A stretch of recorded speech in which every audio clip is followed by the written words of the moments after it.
What's going on, everyone? Welcome to another edition of the Vicktory Life Legacy Podcast.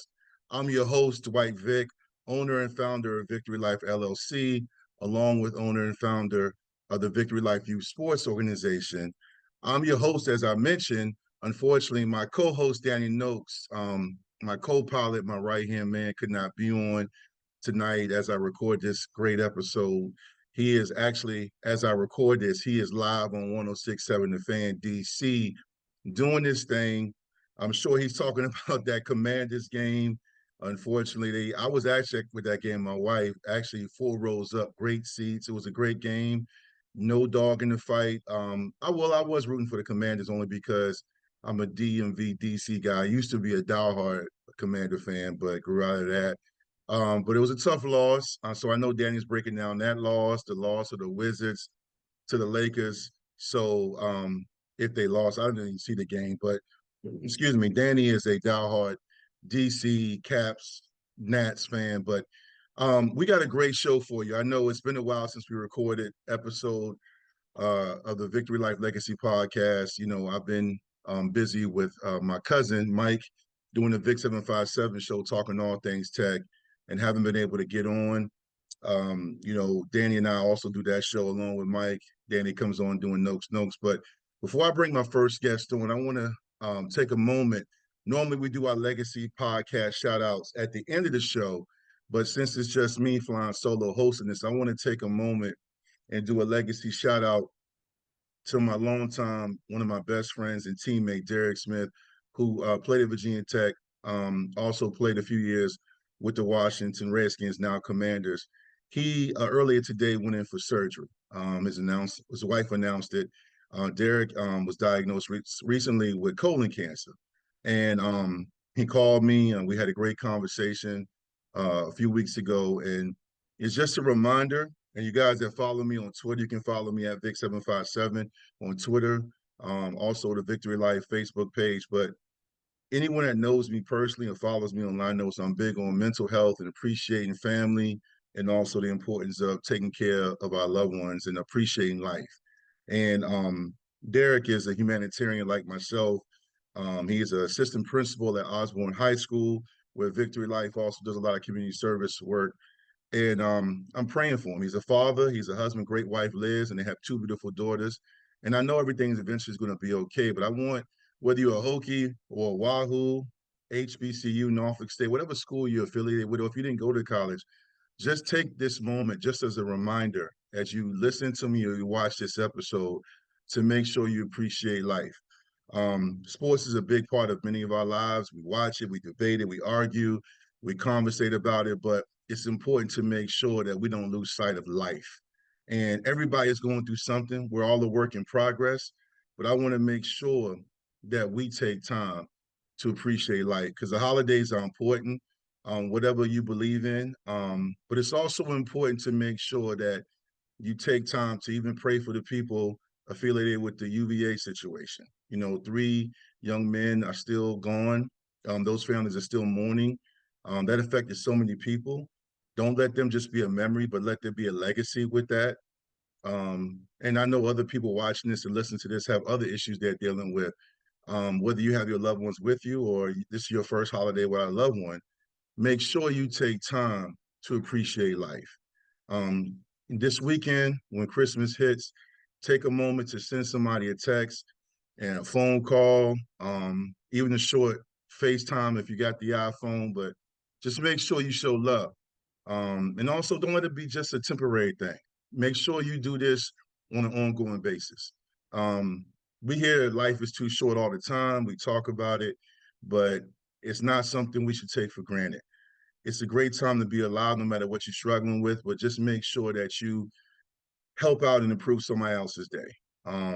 I know Derek's going to be okay, and I'm sure other people are dealing with diagnosis, and I'm never too ashamed to tell somebody I love them and also to keep me in prayer.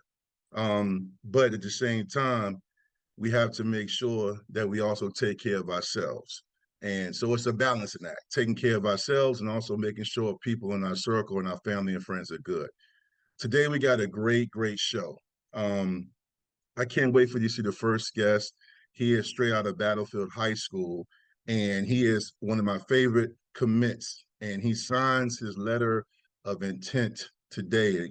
Excuse me, not today. I apologize. This week, and I'm really excited to have him on. Somebody I've been following not just this year, but also last year, and even a year before that. Man, comes from a great family. So we're bringing him on now, Caleb Woodson, logging on right now of the Vicktory Life Legacy Podcast show. Caleb, you good? I see you logging on. Want to make sure you're good. Um, I see your name. I don't see you yet. But while he comes on, Caleb committed to Tech, comes from a great family, played at Battlefield High School. Great football program.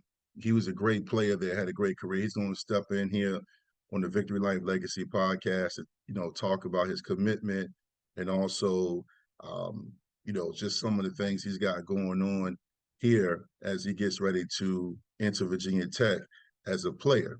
Oh, well, let me try this again. Yeah, while he logs on again, we're going to try this again. But there he is. What's up? Yes. What's up? How you doing? There he is. Ladies and gentlemen, we finally got over the hump. That was fourth down. We just scored. We got in the end zone, man. None other than Caleb Woodson joining us tonight as we record this episode of the Vicktory Life Legacy Podcast. Caleb Woodson out of Battlefield High School. Caleb, it's great to have you on. How you doing? Great to be here. I'm doing good.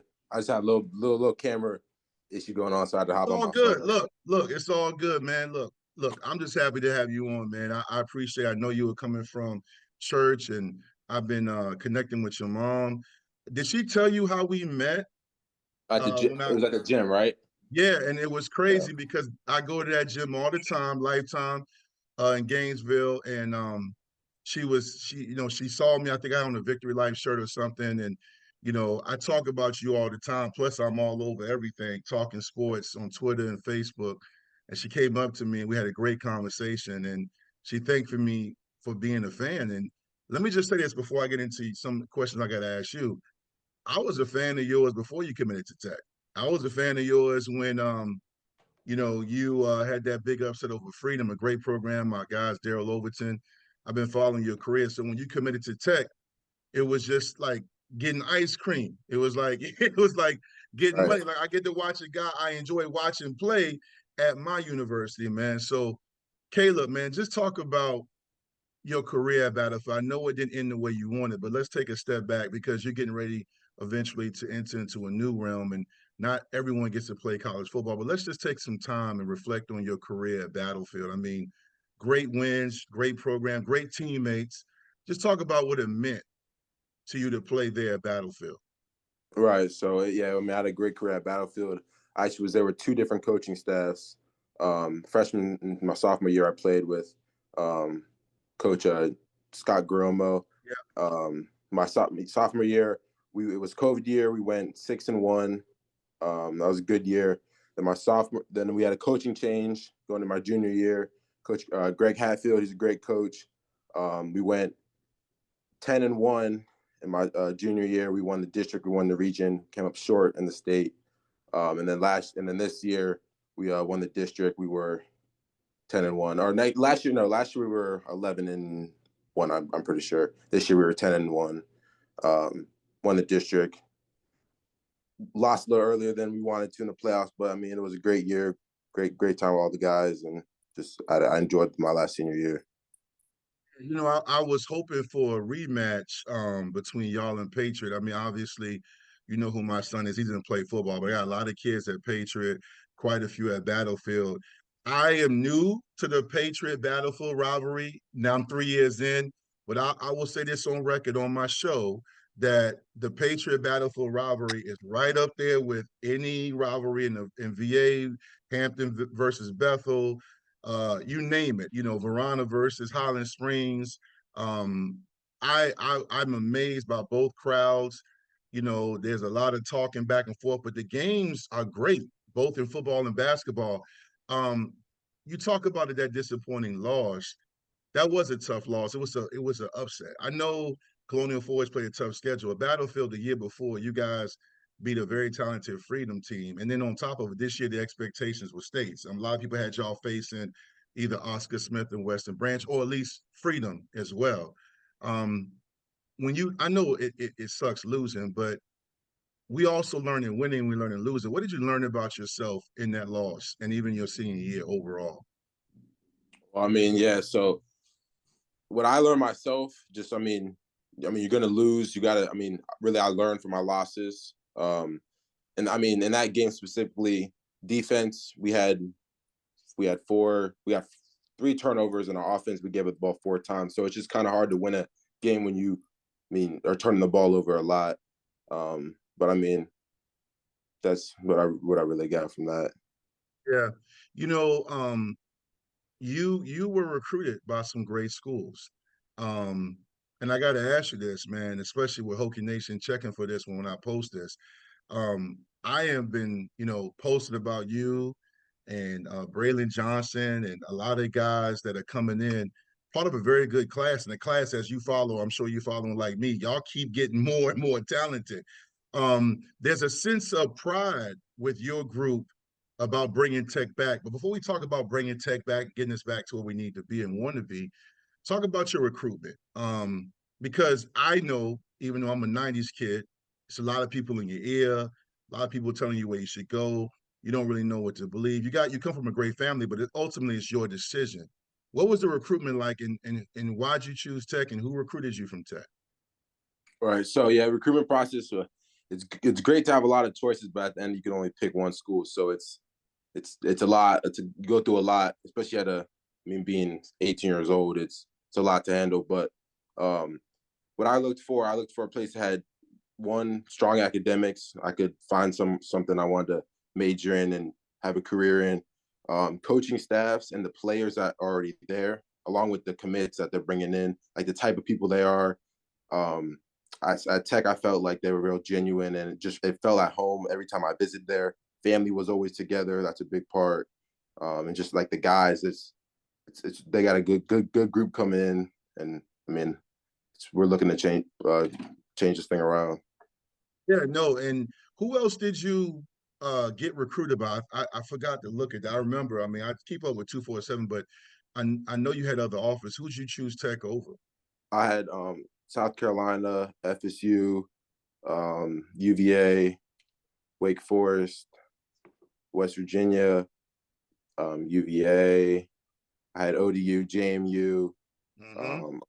I had the Ivies. That's all. That's all I can get off the top. No doubt. And Pitt. Yeah, Pitt. Pitt, Mm-hmm. Pitt. Yeah, wow. So we're very fortunate to have you, man. All great schools, man. Recruiting is crazy, man, because you got all these guys, these men talking to you, fans are telling you. I'm sure when you walk through the halls at Battlefield, people, were like, "Hey, you should go here." It's good to be catered and people coming up to you. But I'm glad you're a Hokie, and I believe if I saw your mom post, you signed your letter of intent Wednesday. Tomorrow. Yep. Tomorrow. Yep. Yes. So Yes, yeah, sir. that's Yep. great, man. I know you and I are going to build offline, and you're going to hopefully we can get you on the show with me and Mike. But with that being said, speaking of your family, I saw your mom in the gym. I know when you go to the gym, you really get it in, but your mom was there working out. I'm always curious, right? Okay, because like my son gets his size from me, but his athleticism from his mom, right? He's a Right. hooper. Where do you get? Because your brother's a baller. You got a brother at UVA as well. I'm gonna talk about that in a second. But where do you get it from? And this is your segment, so you can be honest. I know your mom and dad are there, but who you credit for not just your how well you raised, but your athleticism? Who else is your dad? Play ball? Who basketball? What your mom? Where you get it from? I would say my dad. I mean, my dad played in high school. He was he ran track and played football. Um, I mean, I definitely got like my size from his side of the family. Um, but yeah, that's what I would say. Yeah, yeah, yeah. Well, you come from a great family. I see the pictures on Twitter and even on your mom's Facebook page, man. Just it family's so important, man. It's good that they supported you in your decision, man. Now you have a brother you played with at Battlefield, correct? Yes, sir. Um, and then you have a brother. I was talking to your mom during unfortunate events at UVA.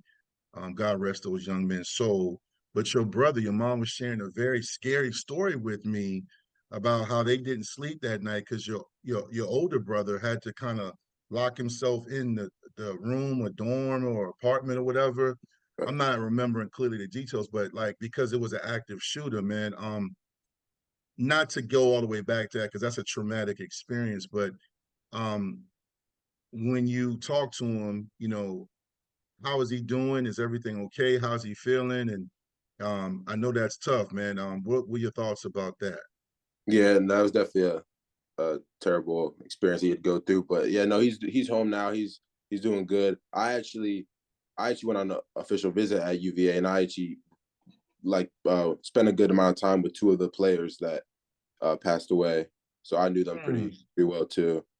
Oh But man, yeah, I'm sorry, I didn't know that, man. Again, it's tough, man. You never know. Really is, man. Let's keep that family in prayer and also continue to appreciate life. Um, Now, speaking of UVA, the time I met your mom several months ago in the gym, she was wearing a UVA shirt, and she said, "I'm not. I mean, my son goes there, but and I was like, it's all good." But with that being said, I got a lot of great friends and guys I compete against at UVA, but they are our rival, and you'll learn about that the moment you get to Tech, and you'll learn about Miami, even though we don't play them like we used to moving forward. But you'll learn about the rivalries. That's the great thing right. about Pry and Pearson Prelo and all those guys being there. They're very familiar with it. Have you and your brother like kind of thrown some jabs at each other? Y'all talk some trash, or I mean, it not has? really, not a ton. Just when I committed, I gave him because I had some UVA stuff, so I said, "Hey, you can take this. You can wear it." So I gave him my UVA stuff because I'll never be wearing that again. No doubt, man. No. Now I got to ask you this question as well. I talked about the Battlefield Patriot rivalry. Having a son that was on the great Patriot team last year. Battlefield was really good last year. They had 7 losses and 4 with a Patriot, but Battlefield people they were overshadowed by how good Patriot was. But Battlefield was right there, and even the year before that, Patriot and Battlefield split in basketball. And then this year they're undefeated.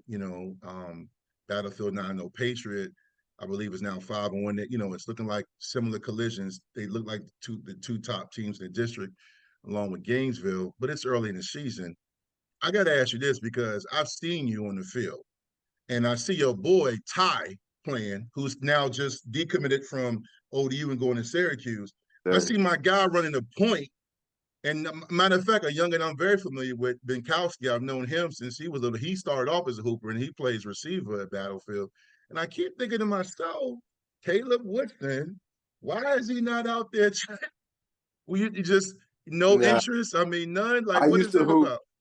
I used to hoop in middle school, and then I was like 5, 6, 8th grade, and then I don't know, I just never picked it back up. And then COVID year happened my freshman year, and then yeah, this year. I mean, I just felt like it was more like beneficial for me to train and work out other than just hoop because I'm already Yeah. going to play football. So Yeah, no doubt. Now, going back to your recruitment, I don't think you answered it. Who who actually was, a lot of times you have your position coach or a recruiter for that region. Who were your main recruiters, or was it one coach or two guys? Like, who did you have contact with? so Coach Sean Quinn, he's actually the area recruiter and he's my position coach. Okay. Sam Nichols coach. But I mean, really, he was the original coach that like reached out. But honestly, like Coach Marv, the defense coordinator, um, most of the defensive staff, they're on pretty consistent contact with me, just on a regular basis. Yeah. Are you what is it some of the things what are some of the things, excuse me, that you're looking forward to? I know you're going to enjoy the holidays and time with your family. But when you get to the bird, man, what are you looking forward to? And I asked that question only because I remember I was excited, somewhat anxious. I mean, this is all back in the 90s before social media, but you're in a different time where y'all have more visits, more access. You can get familiar with the school more quickly compared to back in the day. But, in your own words, man, what are you looking forward to? I mean, really, just I mean, getting in, training with the team, um, just the whole experience, college experience in general. Um, I mean, really just getting going with the new commits and the team, and just playing. That's that's what I'm looking forward to. Do you talk to any of the other commits? Text, is there like a Virginia Tech commit group chat? How's that work? Yeah, no, we have a group chat that we all, like, every time we get a new commit, we're all locked in. We was actually all up there 2 weekends ago, and we were all together, so that was good. Yeah. Because some guys Yeah. are going in early enrolling and be there in like 30 days, and some guys are Yeah. going like me. Now you're going in the spring when you graduate, right? Right. Yeah. I'll probably be there before I graduate and come back to walk, but it's not for sure yet. But Okay. Well, yeah. I'm excited either way, man.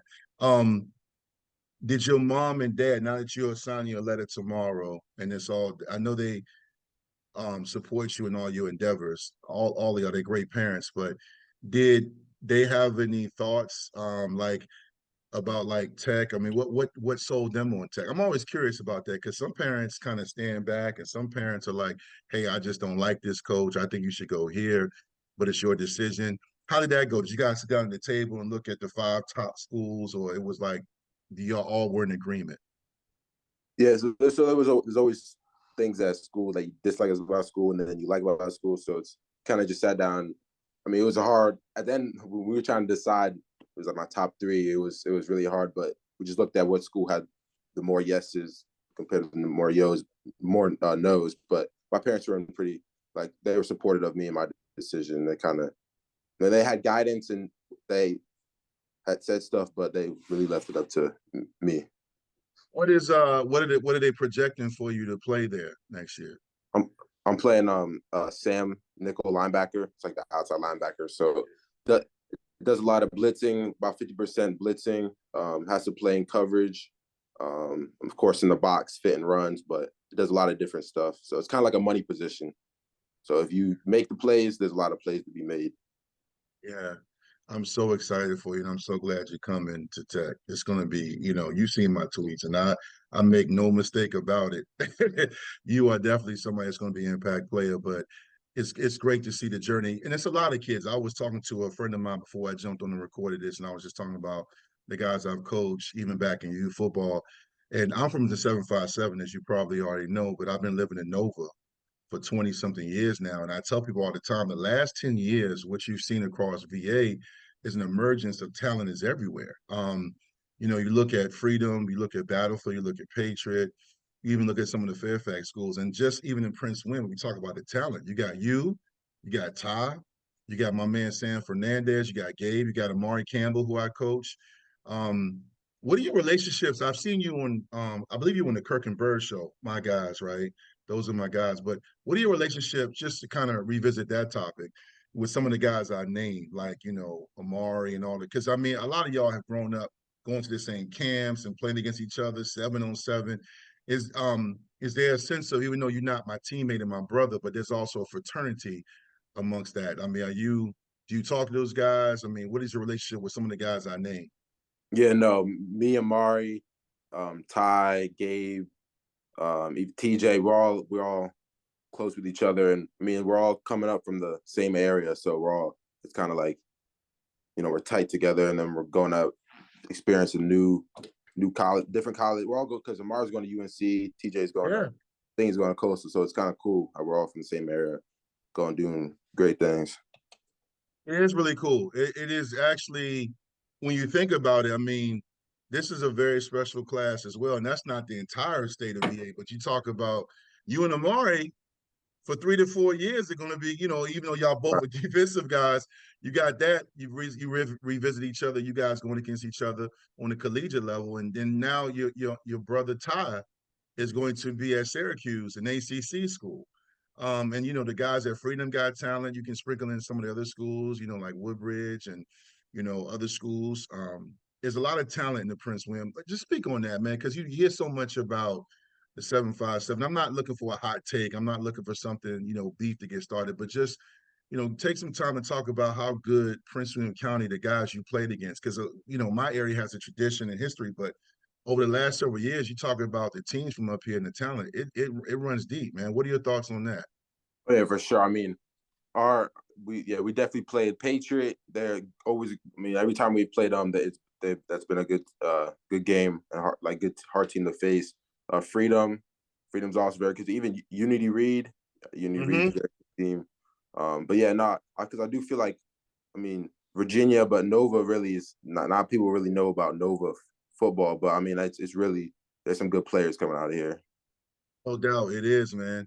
And I'm glad that you guys are going to put on for your area, man. And I'm glad you get a chance to experience college life. Just a few more questions. I'm gonna let you go enjoy your night, man. When's the last time you talked to Coach Pry and checked in with him? Coach Pry, he was at my house last week, so that was the last time I talked to him. But I was on the phone with all the defensive coaches today, actually, when I was getting my hair cut. They called me, and they were all in the room together. Hype, because they're doing like a NFL type signing day thing tomorrow, so they're all getting that set up. So that should be fun. Because it's our first signing class. Yeah, it is. And what are your thoughts on Pry? I mean, I know a lot of those guys there. I played with them. I played with J.C. Price. I played with Pearson Prelo. You got a lot of guys that played at Tech. Gavea Winslow. Coach Pry was there his first 3 years as a grad assistant with my first 3 years at Tech, or at least my second, third, and fourth. But with that being said, man, just in your own words, what are your thoughts on? I know you're going to be playing for more than Coach Pry, but I mean, he is the head man. What makes him unique? Because I know him, but Hokie Nation is still getting to know him. I love him, but what are your thoughts on him? Right. Well, I mean, he's a really genuine guy. What I really like that he's a defensive coach. He's originally a defensive coach, so now he's a head coach, but he's still a defensive coach. So like that was one thing that I really liked, because he's going to be working with the defense a lot, especially linebackers. So that would be good. Yeah, definitely, man. He is a tough-minded coach, and I can't wait for him to get this thing right. Last thing, Caleb, what do you want to say to Hokie Nation? I know you're going to have many conversations with them once you get your feet wet, you get acclimated, man. But for those watching, even your supporters from Battlefield, your fans, what do you want to tell everybody that supports you, in your own words, on the Vicktory Life Legacy Podcast? I just want to say that me, along with all the other commits coming in, 2023 class, that we're really like trying to come in, make a change, do what we can as young guys to really impact and turn this program around. That's what even has been told to us by the coaching staff, that this is the group. So we're taking that on our shoulders, and we're gonna do something with it. No pressure, but I believe you, and I can't wait to see it, man. I know we're going to have many more conversations off the field, and also we'll get you back on either on this show, or we'll get you on the show with Mike and now on the Vic 757 show. Appreciate you, man. Continue to work hard, stay focused. I'll talk to you, man. Please tell your family I said hello, and take care, man. Enjoy your holidays, man. Be blessed. I will. Thank you. Thank you for having me on the show. Yes, sir. Yes, sir. Have a good night. Yes, sir. Good night. That is Caleb Woodson, ladies and gentlemen, a phenomenal individual, man. I hope you guys, check him out on Twitter. I forgot to get his Twitter name, but you can find him on Twitter, man. He's a phenomenal guy.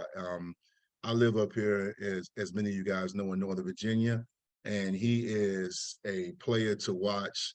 And the moment I saw him his junior year, he stood out to me.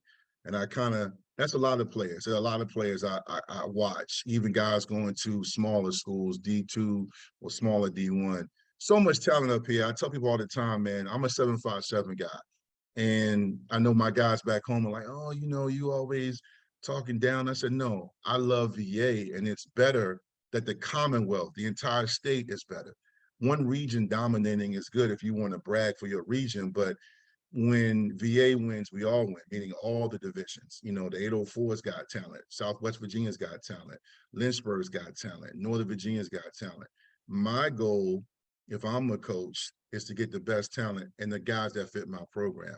And Caleb's one of those guys, man. So I appreciate him jumping on, man. And, I am extremely excited about his future at Tech, man. So I'm praying for health, focus, and a great career at Tech, man. So now we're being joined, as they load and log on, now we're being joined by my guy, my brother, one of the best to ever do it, state champion, Division 5, as I get louder because I am on here, head coach Loren Johnson, one of the best to ever do it. I had to get him on. I know he's been on my show, the show with me and Mike, once, and he's been on this show now 2 or 3 times. I'm gonna keep having him on. He's gonna keep winning championships. He's gonna keep changing the game and expectations. LJ, looking good. Thank you for repping. Appreciate you, man. I gotta get you some more gear too. You got 5 on it. Absolutely. I appreciate. How you doing, man?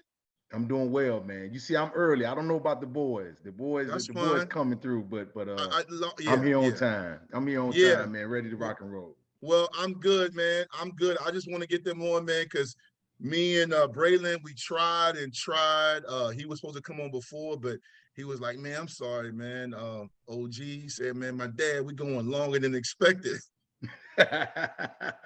Was that practice? You talking about It practice? was practice. It was supposed to come on like a Monday or Yeah. Tuesday. And he told me we went later because of that.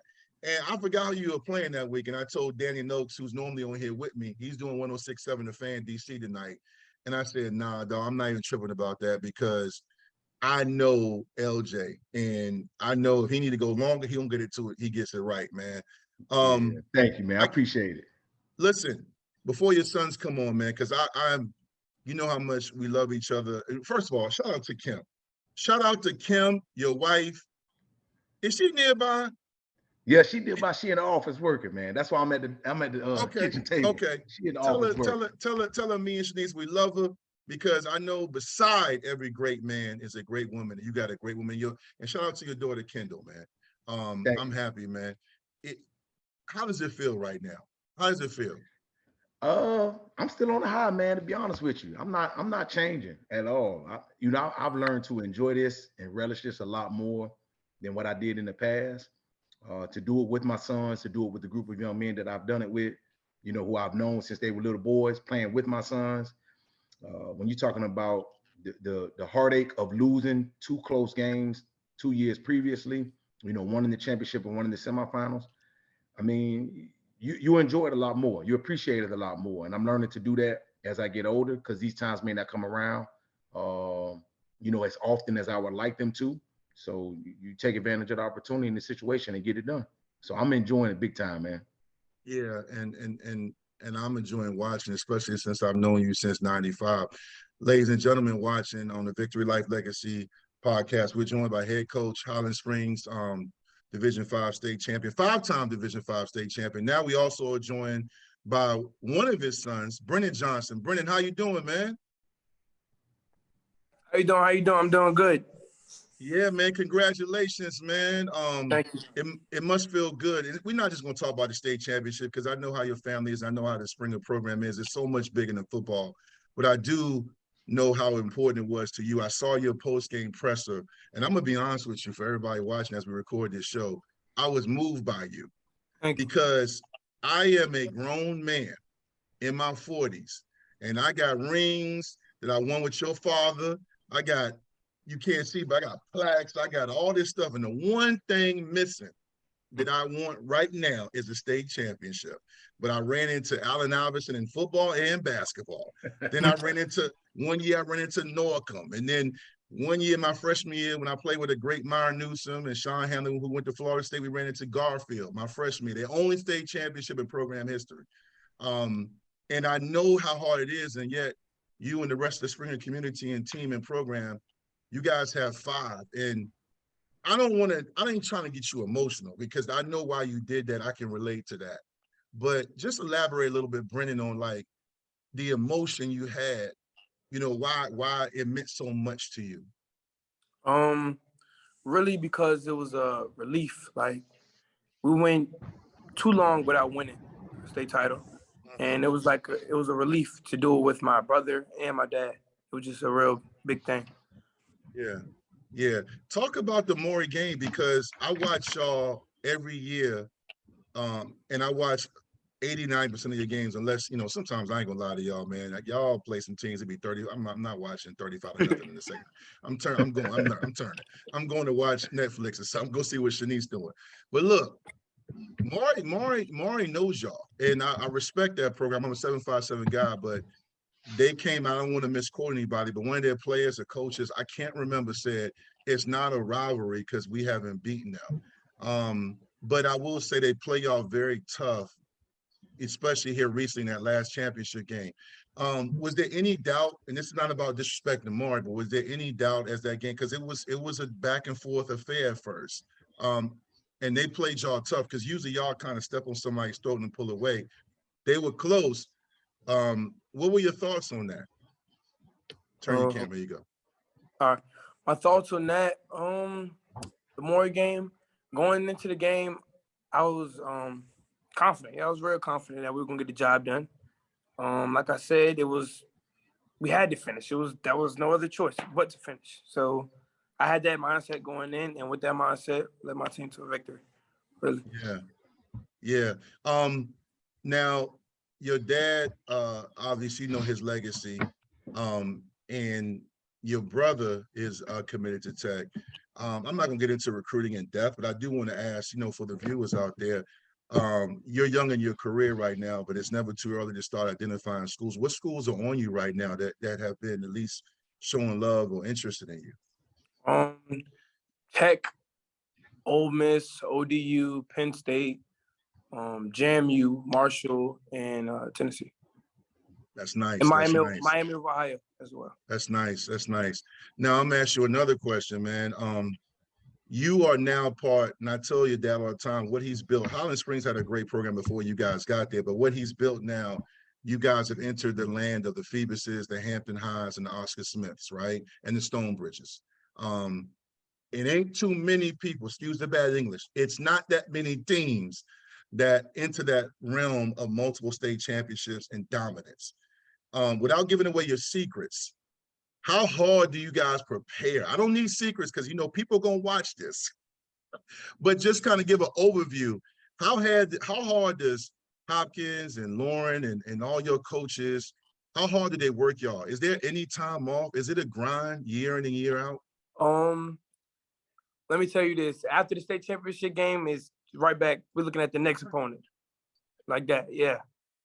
Right after? Right after. We focus on Miramar now. Yeah, right now. Yeah. I see y'all going to Florida. LJ, you know, you know me, I'm all over social media. Coach Johnson. He's my brother, so I call him LJ. Coach Johnson, you guys announced, Harry, your great AD, announced that y'all are going to Florida. And immediately it was everywhere. The flyer, I shared it, but it was everywhere. And there were people like, oh, this is great for VA. But then you had people, the naysayers, like, yeah, that's a different animal. And I had to remind a few people, I said, y'all do know he is a Dade County guy. He knows what he's getting into. He knows about the speed and how Florida and Texas feel like they invented football in speed. You've always said we duck no wreck.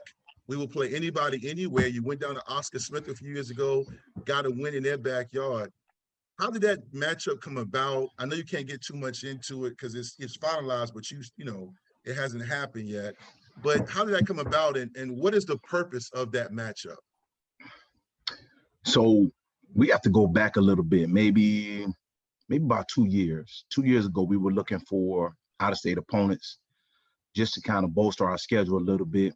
We had been beating teams in the area, in the state. So we want to try our hand somewhere else. So it kind of worked out to where we got the team from West Virginia. And then we got the team from North Carolina. And we played them. And then, sitting around during the summertime, you look at the number of showcase games that are being thrown out there. So there are a couple companies that kind of lean on teams that play outside of the state. So we've gotten a couple emails from a couple teams or a couple of those companies about playing teams outside of the state. So originally we were supposed to play in Ohio, in Canton, Ohio. We were getting some feels about that. And it was playing in Canton, Ohio, going to the Hall of Fame, and then coming back home. That was kind of the idea. And that was my thought process. Again, giving the young men the opportunity to be exposed to something different. I remember the first time I went to the Football Hall of Fame is when we played Akron. You know what I mean? Back in 1996, if I'm not mistaken. So, yes. I'm always trying to give our players and our community, a different opportunity and some different exposure. So originally we were going to play there. And then this Broward County versus the world of Broward County versus the USA game was shown on ESPN. And we got feelers for that. Would you be interested? And of course, right off the bat, it's an opportunity for me, one, to take Peanut, who you see on the screen, home, play in front of my high school football coaches, who I dearly cherish and love to this day. An opportunity, for my dad to see me coach at home in South Florida. And then, we talk about it all the time, high school football being so great in Florida. Like, it's a measuring stick for us. It's an opportunity for us to see how good of a football team we are. Oscar Smith had the opportunity to play Don Bosco, right?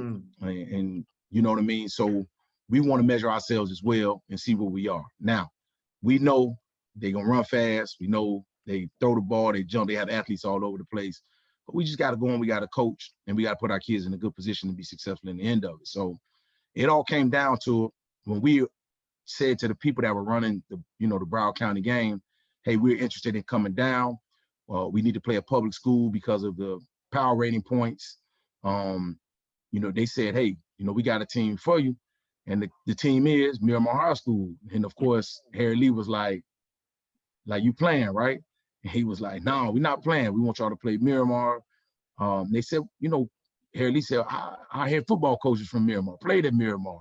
And boom, it was on and rolling from there. So to my knowledge, everything is working well. We have a meeting in Charlotte at the AFCA Coaches Convention coming up in January to kind of finalize some things. So right now, we are 90% sure that we will be in South Florida August 25th, 2023.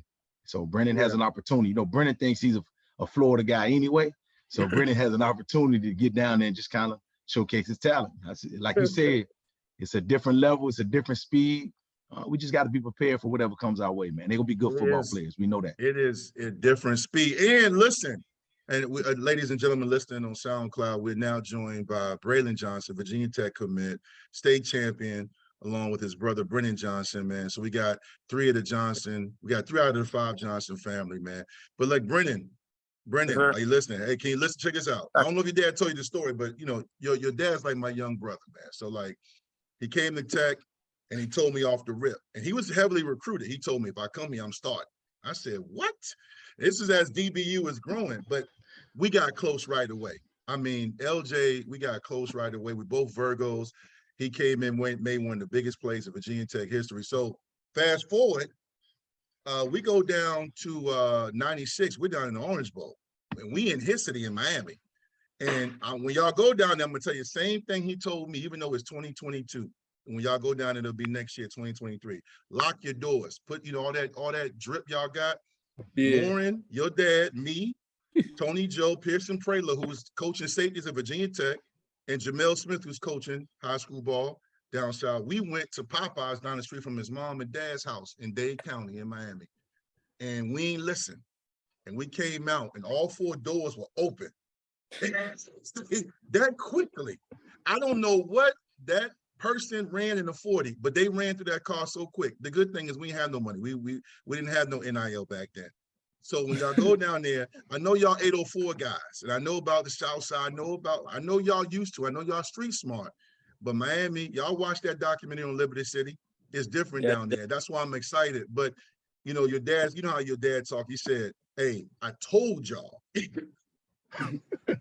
I told y'all. But listen, Braylan, I'll start with you, man, and thanks for joining. I know you guys are busy, man, even though we good. Okay, good. Let me ask y'all this, man. And Braylan, I'll start with you. I have been around your father. He's been on many of my platforms, and me and him talk when he comes up to Northern Virginia. Every time, if I see him at Tech, we have very great conversation. Yeah. But even now, somebody, I'm still moved by his speeches. I know that's y'all father, and y'all are coached by him as well. Hold on, I got some feedback. Sorry about that. Yeah, mute. Yeah, okay. I think Loren, you might one of y'all. Yeah. All right. Can you hear me now? Yeah.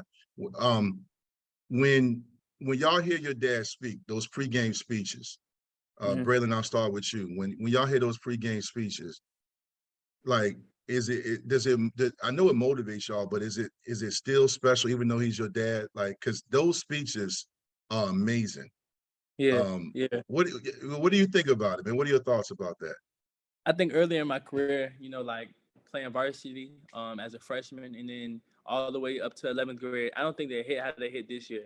I think we had some really good ones in the past, but I think this year was different because everything was on the line. Like, this was my last time playing for him, or that we know of. Last chance I get to play with him and my brother. So, like, before every game was kind of like a emotional scene, no matter who was playing. So definitely, I think his speeches hit different this year for sure. But that's not as much. Maybe because I didn't have to play as big as a role. I don't know. But this year I felt him. Like state championship game, I cried. I shed a little tear. Nobody knows that though. But I was definitely feeling it. I was definitely in the moment. Man, no, that's great, man. His speeches are legendary, man. I post them all the time, and people just come on. Brendan, what do you think about when you hear your dad speak, man? Like, I know you hear him around the house, and I know, you hear about how great he is, but it's your dad. It's different. But as a football player being coached by him, those speeches, I mean, what goes through your mind? Are you just locked in? Does he move you, or are you already motivated? What's going through your mind? I mean, I'm motivated, but it really gets me going. Like, I'd be like, dang, it's time. It's time. And always emotional. It's always emotional. It always hit different every time. Yeah. Braylon, I want to ask you this. I asked your brother about recruiting. He named all the schools. Right before you guys jumped on, I had Caleb Woodson on. Caleb Woodson was just on. He signs his letter of intent tomorrow. He's a big-time, ferocious player out here in the 703 in Battlefield. I've been a fan of his before he committed to Tech, his junior year. And you guys, I feel like, are part of a very special class. I'm not going to make any proclamations, but one thing you did, I don't know if you spearheaded this, but I believe the word is you did. There was a video released after a very tough Tech loss where you and several of the guys committed to Tech. I never got a chance to talk to anybody in your family, but just talk about that video. I mean, and that came out and was shared. We shared it on me and Mike's Instagram page that Mike and I share. Like, you just basically said, help's on the way, so to speak. But like, were you behind that? Did you produce that? I had a little bit of help, but we're not gonna name the people that were involved. Okay, that's fine. That's fine. But I think during that time, it was just a lot of people don't know what goes on behind the scenes. I know Hokie Nation is kind of used to winning, or we're not kind of, but there was a certain period of time where we were winning consistently when you all were in college. So they're used to that, and they should be. But we just had a lot of change. So I just wanted to let them know that they stick it out. We'll be back to where we were, 95, 96, 97, 98. So that was just kind of my mindset going to it and approaching it. And the guys were all in with it. They loved the idea. So I had a couple guys help me with it. Everybody really wanted to do it. So you only could pick a certain amount of people to do it. So everybody got on it. Whoever got on it first did it. And we got it done. We posted it. And it kind of blew up a little bit, 50,000 views, I believe. Yeah, no, well, yeah, it was dope. Now, let me ask you this, and I want you to say, I know Brennan, it's not the same for him because he's still recruiting. He has time left. But can you, and this is not staged, we didn't talk about this. You and I didn't text each other. But can you clarify and say your mom and dad supported you in your recruitment, but you chose Tech?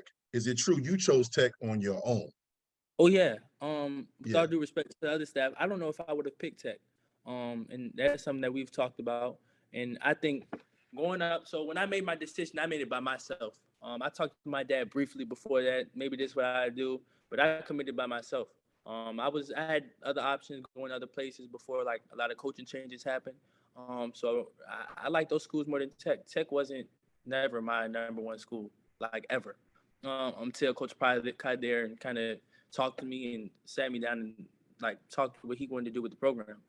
That was never it for me, just because they weren't recruiting the state well. I didn't know what type of football they play at all. I seen guys go to different places like Clemson. I wanted Clemson offer bad. That's the place I wanted to go to early on in the process. Like a kid from Virginia wanted to go to Clemson. Just seeing other kids from like Highland Springs do that. Louisville, Michigan State was a big one. Oklahoma. So those were the places I really wanted to go. I wasn't thinking about Tech at the time. So when Coach Pryor got in there, he kind of stole me from those schools. Ever since then, I've been a Hokie.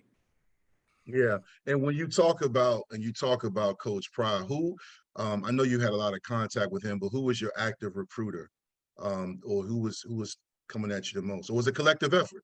Honestly, I don't know because it was kind of a collective effort because, I mean, early on you had certain people. Early on it was Coach Pryor, Then it was defense coordinator, Coach Marv. Then you had Coach Cheetah, Coach DJ. But now it's like Coach AJ. Me and Coach AJ talk a lot, and that's also because they have to recruit other kids.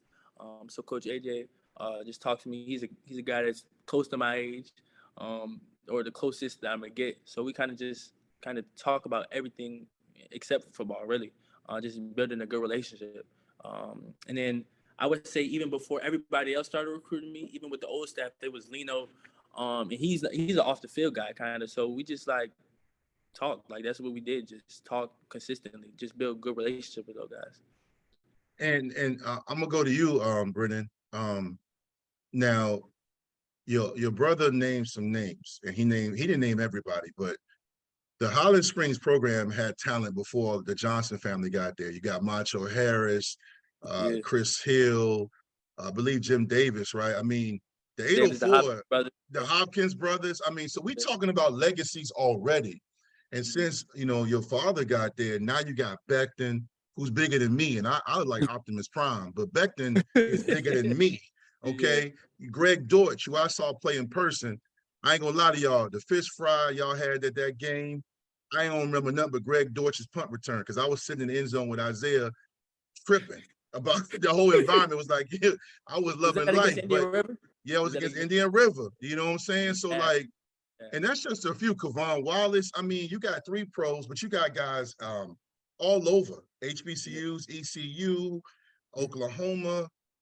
Brennan, like when you hear that, man, like for you, are you excited to keep that legacy going? Your brother's going to Tech. Your father had an amazing legacy as a player, now as a coach. Sometimes you hear that word pressure, and some guys run from that moment, and some guys are like, yo, I'm up next. You've already had a good career so far, but like, what are your thoughts about as you move forward in the offseason and this upcoming season? What are your thoughts? I'm up next, like you said. I'm ready to go. Trained to go. I'm ready. I'm all for it. Okay, so you're not worried about, because now I'm gonna ask all of y'all, and I'm gonna go back to your dad, because now the hot topic is, oh yeah, y'all dominated 5, but now y'all coming to 6. Yeah, and Stonebridge, y'all had that rivalry. Y'all owned them for a while. Then they got y'all a couple of times, last second touchdown, and then the one game, whatever, at Stonebridge. But y'all got essentially the last laugh. And now y'all move up to 6. And there's another team with similar colors, similar swag, a team up here by me by the name of Freedom. Good friend, my guy, the Overtons. I love Daryl Overton. I text him all the time. LJ, I'll start with you. He talked glowingly on Facebook, a post I posted about you guys and African-American coaches, and he said it's nothing but love. But from a competition standpoint, you got Oscar Smith, you got Western Branch, okay? You got Freedom, the defending state champ. So you're essentially going to have 2 defending state champions in one division. Now, Freedom doesn't have the history that Highland Springs does, but they recently broke a record of my alma mater, Hampton High, that stood in 1996, a national championship high school team. Manchester tied that record too. Freedom obliterated. So, LJ, I know you got to focus on 1 week in the offseason, but your thoughts on going up to Division 6? I mean, you got to play football. It doesn't matter where you play, who the team is. You got to put the football down. You got to play in between the white lines. I mean, that's what it is. I've always been taught that. I feel that way. It's nothing to take personal. You're going to play teams, they're going to beat you. But what I take pride in as a coach is not letting somebody beat me multiple times. I mean, that's what, you know what I mean? We can't allow that to happen, right? Once people show you their true colors, I mean, you got to run with that and you got to defend. So I think where we are in the situation, some of the teams in Division 6 we've seen them at 707. Again, that's t-shirt football. We've seen them when we schedule our games. We've scrimmaged some of them. I mean, the teams in our region, we've always scrimmaged up. We've always scrimmaged South County, which is the team that does well in Division 6. We scrimmaged Thomas Dale, which they played Oscar Smith multiple times in the region championship. We played against Manchester, their Division 6 school, and they won the Division 6 state championship. So we have an idea. I'm not going to say, we understand every aspect of it, but we know we got to go in, we got to play good football down the stretch, and you got to be good. There are some little intricate details that need to be enhanced for us to be able to dominate Division 6. But I mean, you got to work your way to that. Like, so to even use that word dominate, I mean, you actually got to win a game in Division 6 first, and that's our first step. You know, win the first time that we have an opportunity to play, win a playoff game in Division 6, and then let the chips fall where they may. We got to work. We know we got to work. We got some challenges in front of us and some good football teams. The one thing I will say is, I think the way the state championship bracket works at this point in time, Dwight, over the next 2 years, is that our region, which I think is Region A, will play the region up north in the state championship game. So if we have an opportunity to play whoever it is coming out of the north, it'll be in the state championship. So that helps a little bit. You know what I mean? Once we get there, we've been there a couple of times. We understand how to handle that deal. But it's going to be a work in progress, and it's going to definitely be a task that we already are preparing for. Brendan already told you. We are already preparing for I it. know, but I'm glad you guys talking to the Johnson family on the Vicktory Life Legacy Podcast. Braylan, and then Peanut, you can go next, man. But Braylan, I don't care for this argument. Now, when I was at Tech with your dad, we argued about East Coast versus West Coast, 7-5 versus Florida, New York versus Jersey. I'm grown, bro. I don't do that no more. I'm a VA guy. You know, if I see talent and I see a kid, or there's, Troy Mans is my guy. You know, I'm happy for Yuri Mans. I got guys in the 7-5. One of my best friends, the head coach at Hampton High. Look, I'm grown, but you are a young man, and I know about the pride. Just giving you first, and then your brother second. A lot has been talked about the 804 and the 75 and the 703 and the 540, but your area got two state championships, in 5 and 4. I did not know this until Harry and my man Larry Legend pointed out on Ball and VA podcast that your father is 11 and I think 12-0 now against 7-5-17. Yeah. So do you guys get caught up in that? Do y'all hear? I know y'all on Twitter, IG, and Snap. What are your thoughts about that debate and all of that? Because, I mean, I don't care. I'm grown. But, like, when you hear it, you play a team like Maury, you play Oscar Smith, or you go potentially against another team, Stonebridge, Northern Virginia. I know when the lights come on, y'all are playing ball. But as you lead up, is there a sense of pride about, like, we represent Richmond? I think definitely is. I think it's a sense of pride. But, like, that's not something me and the guys talk about. Like, I don't know what they talk about in the beach or up north. But that's not something we say, yeah, we're playing these guys. Nah, it's just another game at the end of the day. I guess that maybe that's kind of from who our coach is, and that's where that comes from maybe, because we don't get caught up in that stuff. But, yeah, I think there's a different style of play in East Division. Up north, they're gonna run the ball a little bit more, be a little conservative. We're kind of in the middle, I think. In the beach, it's just a little different. I don't know. Beach just a little different in terms of coaching, but I think Virginia has great talent all around, right? It's just how you use them. Everybody is used different. But when we're coming up to a game, like when we play at Maury, nobody thought about that. When we're going down to Charlotte, even out of state, nobody thought about that. I think the better football teams don't care. That shouldn't even be a conversation. And if you're a grown man talking about that, I mean, what are we talking about? Yes, thank you. Soundbite, market, soundbite. Yeah, what are we talking about? Just play football at the end of the day. I mean, exactly. But I admit I was part of that, but that was 20-some years ago. I don't get it, but Brennan, what are your thoughts on that? Do you agree with your brother?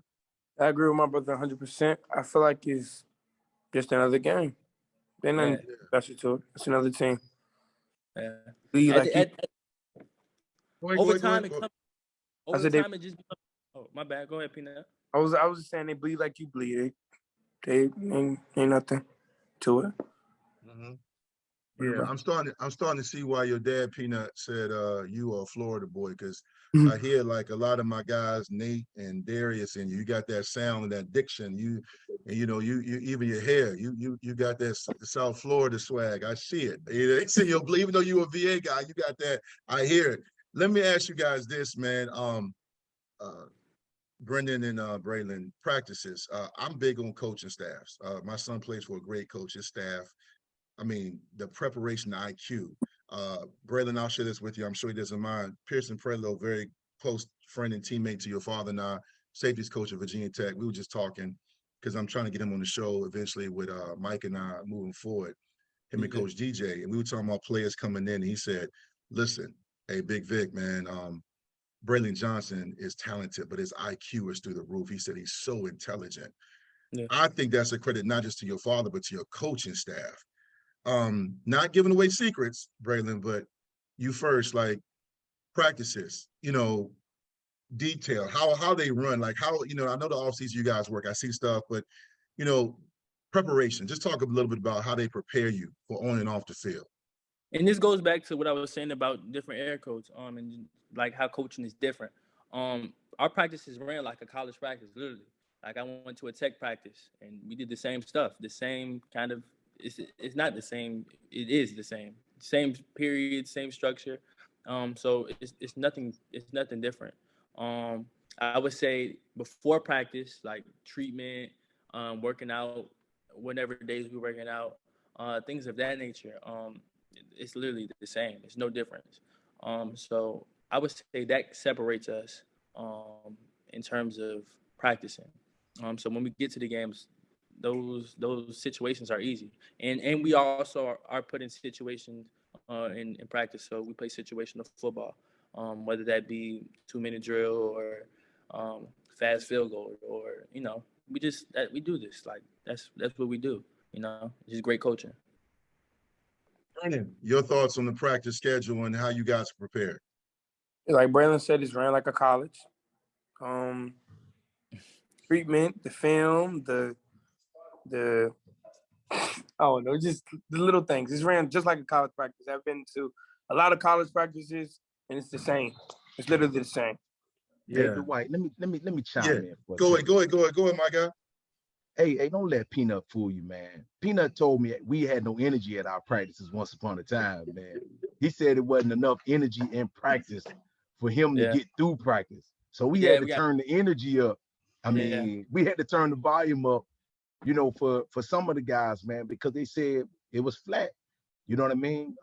And there's a lot of structure to what we do, but in between the structure, we had to bring our own energy. And we have a term that we use that we don't share with everybody, but we got to bring our own energy. And if we don't, you know, some of these guys don't make it through practice, man. It's long. And we get out of school at 4:00. We might not get home till 8:30, 9:00. You know what I mean? Yeah. And people want to know why, but I mean, the film study hall, you know, lifting weights, treatment, you know, we're blessed with a new school, but there's some constraints with, you know, our training room. Our training room was a little bit smaller than the number of players that we have in our program. So you got guys rolling in at separate times. You know, you want to be mindful of sickness, right? So Braylon reminded me of this last night. There was a period of time during the season this year where we didn't have everybody in practice. It was about a 2-week period of time with the flu going around. So what we decided to do, and this was the first 2 rounds of the playoffs. No excuses, right? Like the first 2 rounds of the playoffs, I mean, we were down to like 40% of our team. Like 60% of the guys on our team were sick with something. So what we decided to do is, Braylon was sick for 2 weeks. But what we decided to do, Dwight, was go, you know, the offense would lift, defense would watch film, then we'll switch it up, right? You're talking about 2 hours there before we even get on the field. So we weren't getting on the field till 6:00. So a guy's been to school since 9:00, not getting on the field at 6:00, getting off the field at 8:30. We had to find some energy from somewhere. Now, Brennan's not telling you that, but we had to manufacture our own energy to get ourselves moving in the right direction. Yeah, no, I believe you. Now, let me ask you this, Braylan, because the one thing I'm amazed is, like, Highland Springs, I've seen this back even when I played, and I remember playing the old Miami Hurricanes with Ray Lewis and Ed Reed, and Virginia Tech became that. There's a certain swagger with football and basketball teams and even other team sports where when they step on the court / field, they look like they're supposed to win. And the perception is that they're very arrogant, but it's a confidence, right? And many times I've had so many guests on my shows, and even when I used to write columns, it's consistent then, it's consistent now, where they say, hey, Vic, we practice, we went at it. So how, because the Springers, you guys don't really, y'all talk trash. I see you and Peanut talking, but at the same time, I know that just doesn't happen.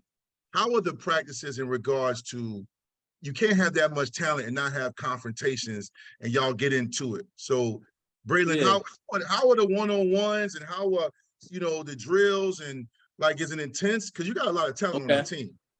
So early on, I would say one-on-ones were definitely especially when I was a young guy, seeing Malcolm Green and all those guys do it, the one-on-ones, Juice Wells, who's at South Carolina right now, Ali Jennings, now at Tech. One-on-ones was definitely the thing. People were fighting and things and that. It's kind of you do the Texans, D'Angelo Hall and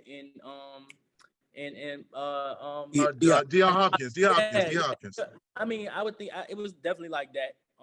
My first couple of years, but we kind of scaled down from one-on-ones, kind of doing more situational stuff. So I would say the situational stuff is just you're not better than me. In somebody's ear, just letting them know, feel your presence. So in the game, we might not even be talking trash. Just letting them know, I'm here.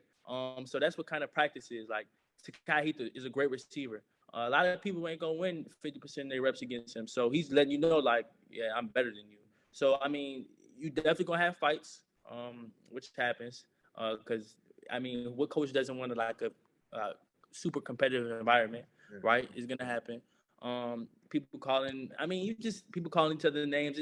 That's what it is. That's what it is at Highland Springs. So, and nobody is gonna go easy. It's 100% every snap, right? So that's what it is, right there. What's up. Yeah, Brennan, what about you, man? I know you still got time in the program, but building off what he said, man, the intensity, you said energy. Your dad and your brother were talking about the energy, so it sounds like you like that kind of stuff. Is that okay? So speak on it. What's some of your memories from this past year? Who'd you chop it up with? Everybody. We had everybody, really everybody. And the big thing is for me, if you don't have any energy, you can't be on the field with me. And it's with some guys that are not as loud with their energy, but you gotta have that dog in you. It's just different things. You gotta have that dog in you. And if you don't, I ain't rocking with you, really. I love it. Yeah, Peanut let you know. He do? Yeah, Peanut let you know. Yeah, Peanut let you know. I love that. I think that's what great teams need, though. If not, then who gonna do it? Yeah. Somebody got to.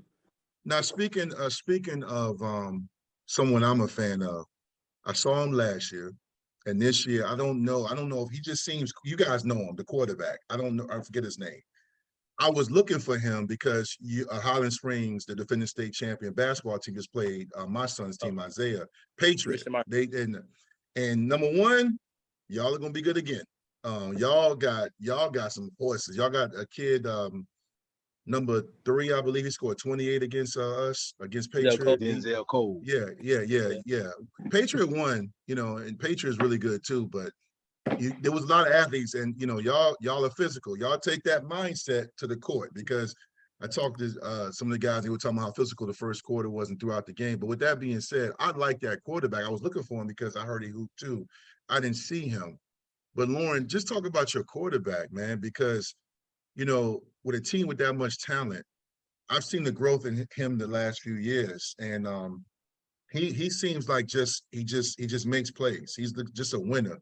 Number one, what are your thoughts on him as your quarterback? And are there some schools starting to show interest in him? Go ahead. All right. So first of all, he's on vacation. Is that where he was? Yeah. So he's not. Okay, because I didn't see him. Okay. The basketball team yet. It's about 3 guys that were not with the basketball team that are pretty good. You got a 6'6", 295-pound center. God bless him. He plays offensive tackle for us. He plays offensive tackle for us. I know who that is. Yeah. Okay. Yeah. All right. I know who that is. He wasn't there. And he was 350 and worked his way down to 295. Right. So he'll be a senior. But he's a basketball player too. And he wasn't there. He just started playing last night, if I'm not mistaken. The quarterback is on vacation, a little quick cruise with his mom. I'm throwing all of the business out there. It's all good, man. but he took a little break because he's been going at it, from day one. So you talk about him as a player. He's definitely mature. More than we could even imagine in a short period of time. During COVID, the spring, he broke his collarbone. So he only played 3 games as a JV quarterback in the 9th grade. Then he comes back and he's the starter for a team that wins 10 games. We went 10-4 last year. Then he comes back and he plays basketball and he wins the state championship in basketball, hitting the free throws at the end. Yeah, so let me tell you what I saw. Yeah, let me tell you what I saw when he hit the free throws, that he keeps his composure and that he is ready for the game. He may not always be clean. That's the word that we use, right? We're looking for clean games. Now, he only threw 1 interception this year. He threw 30 touchdowns and 1 interception, but his coach is still saying that he didn't play clean. So there's a lot that he can work on to get himself better. But he's mature. And when the pressure is on and it's at its height, if he takes a deep breath, he's on and popping. Meaning, if he can just calm himself now and not get too rattled, you blitzing them or you sending pressure off the edge or putting 9 people in the box. We talk about those things as a staff, ways to get out of those situations. And so he's good at checking the plays at the line. Braylan can tell you, Brennan can tell you, when we get to the line of scrimmage, we might have 2 or 3 plays called and he's putting us in the right situation. So we're giving that flexibility and we're teaching them how to be a football player on a high level. I think all of the quarterbacks we've had in our program, Juwan Carter, Jaquan Burchett, Slim, it was Devontae Waller, Wayne Pugh, DJ Johnson. All of these guys, those guys that I've had have all been intelligent guys.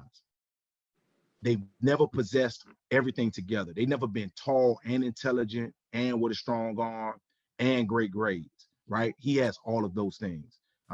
He's going to graduate with his associate's degree, just like these 2 guys on the screen. Yep. In business, they're going to get their associate degrees in business. So Braylon will finish in May. Christian will finish in next May, and then Brennan will finish the May after them. And then, 3.0 student, 3.0 or higher. It's like 3.5, I think that's what his GPA is. He's very cerebral. He understands, he gets things. He writes the script, the first 10 plays of the game. I don't do it. I may give a little bit of input, but he is scripting things that he wants to see, what he wants to see from the other team. And he's doing that, at 15, 16 years old. That's what you have to remember. He's 16, just might have turned 16. Very intelligent young man. Great home situation. His mom really, really holds him to a T. He has a bedtime. I'm not going to tell you what his bedtime is, but he has a set bedtime that he goes to bed. Say it again, Braylan. I like that, though. Even when he came in, when we came in, people used to be like, what? Like, you grown. Like, what? You got a bedtime? But I think his structure, though, helped him, though, like, really grow into what he is now. And now you see what he is. Like, he's a ball player, Power 5 quarterback for sure. Yeah, well, speaking of, you said power, and I agree. And I know, look, I'm not going to get into this because that's for a separate panel. That Power 5 and who get in office, I don't know what some of these guys are looking at in football and basketball. I promise you I do. I just don't get it. But with that being said, LJ, Coach Johnson, you deal with a lot of colleges, man. You dealt with all of them. I know you can't get too much into it, but is he getting interest? Yeah. Because I like him. So he has all right, so let's start. His first offer was ODU. They were the first people to pull the trigger. All right. But then he has Virginia Tech. They've been on him hard. Maryland's been on him really hard. Indiana has been on him hard. But we have some schools in the region that just say, hey, man, we can't recruit him. I said, woo. I said, so you got to get beat by him. And the coach that's recruiting from that school is not the offensive coordinator. So he was like, it's nothing I can do. But I've had some really, really good friends, and I've had some really, really good coaches say, it's nothing we can do with them, right? And herein lies the problem. Herein lies the problem at Highland Springs. And we get punished for this sometimes. Our athletes get punished for this. They are not starters as 9th graders. right? They're not started. Some of them are not started as 10th graders. Like Brennan is an anomaly, right? So in my career, I think we've only had 2 freshmen start in the 9th grade. One is Brennan, and not because that was my choice, that was the coach's choice. Like I fought that, right? And then the other one was DJ Johnson, the guy that works with our quarterbacks now. He was a freshman and he had to do it. You know what I mean? He had no choice but to be a quarterback because of the situation that we were in. So, you know, guys are not being recruited at a high level early on in their careers. And some colleges have said, man, he got to be recruiting these guys because they only coming on the scene as juniors and seniors. But in our program, you have to wait. You have to wait your turn. Greg Dortch didn't start until he was a sophomore. Kayvon Wallace didn't start until he was a senior. Mekhi Beckton didn't start until he was a junior. That's called developing an athlete, right? Preparing them and getting them ready, not just throwing them to the wolves, you know, in hopes that they kind of find their way. It's a process. And our JV team, you know, the last 2 seasons has gone 20-0. The last game that they lost was the last game of the COVID season. They lost to Freeman High School. So they've won 20 in a row. Before then, they won 50 in a row. So they've like 80-1 over the last 81 games or something crazy like that. Yeah, I can't even put. They scored 96 one game. They scored 96 points one game, bro. Or 98 or something. I don't know. We had to walk down the sideline and tell the coach not to score anymore because the team had given up. They just were out there in between the white lines at that point. But they had threw their hands up and threw the white flag, but we couldn't tell the kids to stop playing because it was early in the 4th and it was 96-0, right? So every time we had an opportunity, you know, they were scoring during that game. But again, that's development. And those guys went on to play college ball. Antoine Wells was at our school as a sophomore, but he wasn't a varsity kid, right? He just didn't have that opportunity because the guys that were in front of him. So we've had some great players play, and Christian is one of them, but he's not receiving the upper echelon Division I offers right now because he didn't start as a freshman, right? I think there's a kid in the 8th grade threw some touchdowns in the state championship game in a different state. Well, we don't have that. Like our quarterback is going to be in place for another year. So anybody that's coming in that's a good quarterback, you know, unless this young man gets injured, which I hope he doesn't, right? Or we're beating somebody by, you know, a lot of points, then our quarterback is going to be our quarterback. And the young man that plays that's the backup quarterback is going to be returning as well. He first team all region as an athlete. You know, he plays receiver. He put it like this. Jakari Henley is his name. He threw a touchdown. He ran a touchdown as a quarterback, okay? He ran one as a receiver. He returned a punt return as a touchdown, right? That's crazy. And receiving as a touchdown. So, like, he can do everything. His nickname is the Magician, right? Wow. So he does a lot of different things to help our program. And when we looked at stats today, like he only caught 20 balls. You know what I'm saying? But then people say he only caught 20 balls. Well, the problem is we had 16 kids catch a ball. So if you're running a program and everybody's being developed, then we only had one person on our team catch more than 30 passes, and that's Takai, right? Everybody else, you know, was 20 and less. So it's just the development of those young guys that got to play when Takai leaves or when Braylan Johnson leaves. You know, we got to have a receiver step into those roles that can help the program continue or sustain its dominance or sustain its success by preparing guys in the 9th and 10th grade. So that's why his offers may not seem like they're great offers, but to be honest with you, wherever he goes to school, he's going to be a program changer. He's going to change the program because when you put things in perspective, and it's the same as it is for Braylan, he's going to have more flexibility in time than most kids his age because they're going to walk on campus as juniors, right? When you know this, Dwight, when they take the summer school classes, right? They could take up to 6 hours in the summer, okay? That puts you at 66 hours. Yeah. You know, you start moving, then you take 15 in the fall, right? That puts you at 81, right? Then you take 15 in the spring. That puts you close to your complete load. Then if you take another 6 in the summer, you're done. So when these guys actually get on the field and play like a lot of hours, they're going to have more flexibility and free time because they're going to be graduate students, only having to take 9 hours. That's amazing, man. And congratulate you guys, man. Braylon and Brennan on that, man. That's just a great accomplishment to leave high school with that kind of credibility in education, man. That's just amazing. I think that's the biggest thing I'm impressed with when I look at Highland Springs is some of these programs have like 2 or 3 seniors getting looks and going somewhere. You guys every year, a plethora of people. I wanna just wrap up real quick, man. But before I do that, man, I want to ask you, Brennan. I'll ask you first, and Braylan, you both can chime in on this, man. Do y'all ever get into a competition with each other? You know what I'm saying? Like on the field, on that, like Isaiah the other day was like, "Who do you think's better?" I was like, "What?" Because it's y'all are brothers, man. Do y'all ever like, yo, dog, like for real, man? I know y'all love each other, and I know y'all support each other, but when it comes to that competitive swag, or when those juices get going, like, do y'all get into it? In the field, like, or even at home about like, I made this play, or whatever, or that just never really comes up. Really, maybe not on the field, but maybe off the field, here and there. We might argue about it a little bit, but it's nothing. Good.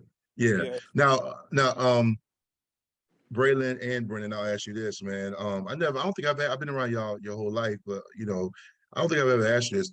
Do y'all know how good like your dad was? Because like Isaiah, and my daughters, I love all 3 of my children, but I played before social media, before Snap, Twitter, Instagram, and Facebook and YouTube.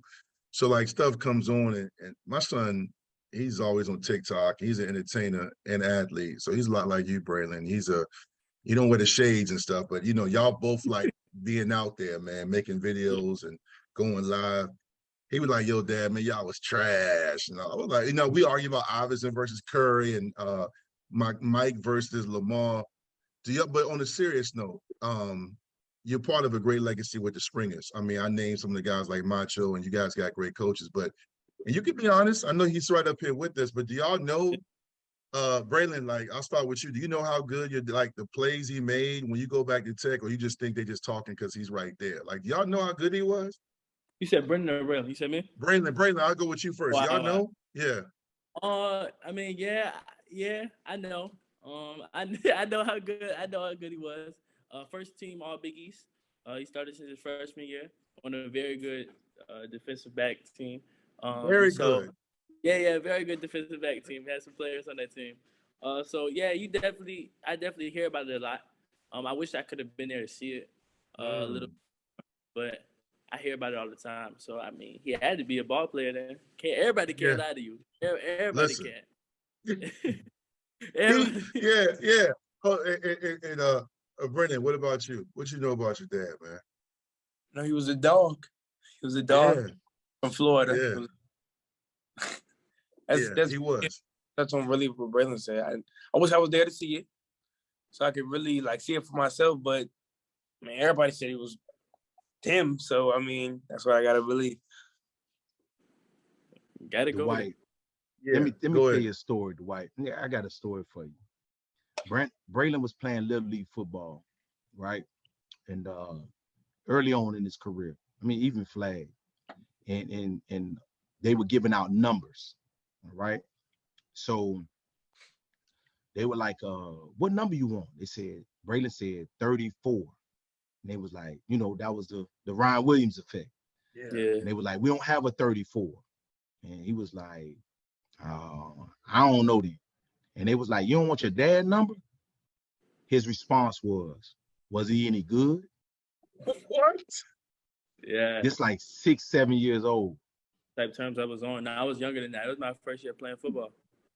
Hey, was he any good? Wow. Yeah. So he ended up wearing the number 50.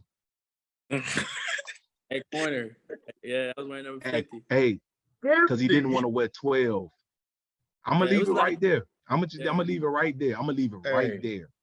Listen, Y'all, look, man, go back, bro. That's why I posted stuff. That's why I got the other show so the guys from the 80s and 90s can get their flowers, man, because listen, your dad, if he doesn't make the play against Ray Lewis and company, we go 0-3. And I said this on many platforms. I'm not sure, and I love Beamer. I was on the documentary and all that showing him love, but they may change the whole staff. We go 0-3, and he made that play. And I was on the sideline. I was like, Jesus, Lord, this is a big play. The crowd was like, who are you guarding, Jamie German or Yatil Green? It was Yatil Green. Yes, Green. Lord, with the orange cleats, 6'5" receiver. Woo. Moving. Listen, that's what Miami. Look, I tell people we played against the U, not the U now. We played against the U. Yeah. No, man, guys, this has been a lot of fun, man. I love y'all. I know I'm gonna see y'all even after we're done recording this. Before I close out on the show, man, we do a thing on here where we have it's the Vicktory Life Legacy Podcast. We end this show with legacy shout-outs. They can be anyone and anybody. I did mine earlier. Just so you guys know, just to recap, I shouted out my longtime friend and one of my best friends and teammate, roommate at one time, Derek Smith, who had surgery for colon cancer today. For those watching, continue to pray for him and the UVA victims and anyone else during the holidays that is dealing with something. But at the same time, it doesn't have to be that. Brennan, Braylan, LJ, you've done this before. It can be anyone. It can be your mother. It can be your sister. It can be the coaching staff, players, teammates, a janitor. Just take a moment. I believe in making sure people get recognized their legacy. That's what Vicktory Life is all about, empowering the youth and empowering families. So, Braylan, I'll start with you first. We don't need the rap album shout outs, but you shout out like 6 blocks and 17 people. My cousin Mike came up with a 2-guy minimum because, Aaron Rouse is a politician. He named like 17 people from DBU. So just a couple of people, or you can just, range them together, or whoever, man. Who do you want to just shout out and show love to just, right now as we record this episode? Braylan? So I want to shout out my uncle Buddy. Yeah. I don't know. He's so in love with my process, and I appreciate that from him. Like, he's probably watching this episode right now. He will watch it. He probably listen to the